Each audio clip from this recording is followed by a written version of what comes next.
नमस्ते दोस्तों। एक नंबर थ्योरी का प्रॉब्लम है आज हमारे साथ। और इस प्रॉब्लम को हम एक अलग तरीके से सॉल्व करेंगे। और ये अलग तरीका ऐसा है ताकि आपको ये प्रॉब्लम जल्दी से सॉल्व करने का अवसर मिल जाए। ठीक है, तो एज यूजुअल प्रॉब्लम को पहले समझ लेते हैं। तो देखो, प्रॉब्लम को देखते ही कोई लोग इस तरह से इसको सॉल्व करने का ट्राई करेंगे कि देखो तीन पॉजिटिव इंटीजर्स है। तो तीन पॉजिटिव इंटीजर्स को हम कैसे पकड़ेंगे? ऑब्वियसली हम x-1 x और x+1 ऐसे पकड़ेंगे। और ये तीन पॉजिटिव इंटीजर्स का जो मल्टीप्लिकेशन है वो ये दिया हुआ है। अब बोला जा रहा है कि इन तीन पॉजिटिव इंटीजर का समेशन क्या है। ठीक है, ये बताया गया। अब मान लो इसको हमें सॉल्व करना है, तो हम कैसे करेंगे इसको? सबसे पहले तो यहाँ पे इसको x² - 1 और ये x करेंगे जो कि है 15,600। ठीक है, अब हम क्या करेंगे, x³ - x ये एक इक्वेशन निकालेंगे। अब हमें लग रहा है कि हम इससे x की वैल्यू निकालेंगे और फिर यहाँ पे सब्स्टिट्यूट करेंगे, है ना? जो कि ये क्या होगा वैसे, ये तो x² - 2x+1, यहाँ पे x² और ये आएगा x² + 2x+1। ठीक है, तो हमें लग रहा होगा, हम में से बहुत लोगों को, इनफैक्ट मेरे को भी जब पहली बार मैं देखा था प्रॉब्लम को लगा था कि यही अप्रोच होगा। ठीक है, तो ये आपका 3x² + 2 है। तो यहाँ से आप ये करने जाओगे तो पूरी एग्जाम निकल जाएगी और एग्जाम में सॉल्व भी अल्टीमेटली नहीं होगा। ठीक है, तो इसको हम किस तरह से सॉल्व करेंगे? तो देखो दोस्तों, जब हम ये कैलकुलेट कर रहे थे तब आपको एक चीज नजर में आया होगा कि x³ - x ऐसा कुछ आया होगा। तो ये एक पॉलिनोमियल एक्सप्रेशन है। यहाँ से मैं हमारा सॉल्यूशन शुरू हो गया है। तो ये हमारा पॉलिनोमियल एक्सप्रेशन है। और इसका जो डिग्री है वो 3 है। ठीक है, तो इससे एक चीज पता चलता है कि जो भी मतलब ऑब्वियसली तीन पॉजिटिव नंबर का और जो कि कॉन्जिक्यूटिव पॉजिटिव है उनका, अगर आप आपका उनका अगर आप प्रोडक्ट लोगे तो वो थर्ड डिग्री का ही कुछ आएगा। तो इस सिचुएशन में आपको क्या करना है पता है? ये देखो 15,600। तो अगर हमें पता करना है कि तीन पॉजिटिव इंटीजर है, तो ये पॉजिटिव इंटीजर है। अब ये पॉजिटिव इंटीजर कितने डिजिट्स के होंगे? दो डिजिट्स हर एक इंटीजर, ये दो डिजिट्स के है, ये तीन चार, दो डिजिट का इंटीजर मतलब मान लो 15, 16 ऐसा कुछ। और तीन डिजिट का मतलब 256 है, 179, ये सब थ्री डिजिट्स के नंबर है। ठीक है, और ये टू डिजिट के है। तो ये कितने डिजिट्स के है पता करने के लिए क्या करना पड़ेगा पता है?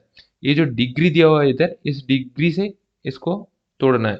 तो 600 तीन डिग्री है, तो हम इस पूरे को एक जगह पे लेंगे, इसको एक जगह पे लेंगे। तो इससे एक चीज पता चल रहा है दोस्तों कि जो भी नंबर है ये दो डिजिट का है। ठीक है, तो क्योंकि हमने दो पार्ट में डिवाइड किया, तो ये दो डिजिट का है। ठीक है, अब दो डिजिट का है तो इसका पहला वाला नंबर क्या होगा? ये दो डिजिट का है तो ये इसमें ये दोनों प्लेस होल्डर बैठाना पड़ेगा, पहला वाला डिजिट होगा। इसके लिए आपको क्या पकड़ना पड़ेगा? सबसे पहला वाला ये उठा लो, सबसे पहला वाला जो रहेगा। तो ये 15 उठा लो। और आपको ये 1Q, क्योंकि ये क्यू क्यू है, 1Q 2Q 3Q, ये आपको जानना पड़ेगा। अभी क्यू क्यू है क्योंकि ये डिग्री 3 है इसका, ये इससे ये क्यू उठा रहे हैं। तो ये 1 आया, ये 8 आया, ये 27 आया। ऐसे मैं आपको सजेस्ट करूंगा 9Q तक आप याद कर लेना दोस्तों। 9Q होता है 729। ठीक है, मेरा भी याद है। तो अब देखो ये जो 15 है ना, ये जो 15 वाला है ना, 15 देखो 8 और 27 के बीच में फॉलो कर रहा है। इसका मतलब इसका जो पहला ये जो प्लेस होल्डर इसका 2 होगा। ठीक है, तो हमें एक चीज तो पता चल गया कि पहला 2 होगा। अब एक और चीज आप नोटिस करो कि इसमें बहुत सारे जीरोज है। अब जीरोज रहने के लिए आपको पता है कि 2 और 5 होना जरूरी है। तो लास्ट डिजिट 2 और 5 होना जरूरी है। मतलब 2 तो नहीं, चलो 2 की जगह 4 6 कुछ भी हो सकता है, लेकिन 5 होना जरूरी है ना? तो इन तीनों नंबर्स में से एक नंबर होगा जिसका पहला डिजिट 2 और सेकंड डिजिट 25 है, सॉरी 5 है।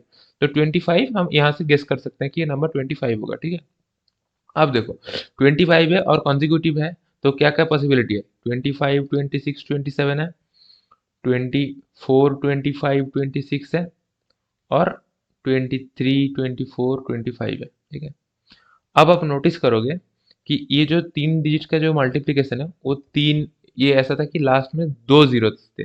दो जीरो थे मतलब एक पांच के साथ दो दो इवन नंबर होना जरूरी है। इस केस में भी देखो दो ऑड नंबर है, मतलब 25 के साथ एक ही इवन नंबर है। और इस केस में भी देखो देखो इस केस में भी देखो ये भी ऑड नंबर है, दोनों ऑड है। ठीक है, इसमें भी दोनों ऑड था। तो एक ही केस बचता है जिसमें दोनों इवन नंबर है।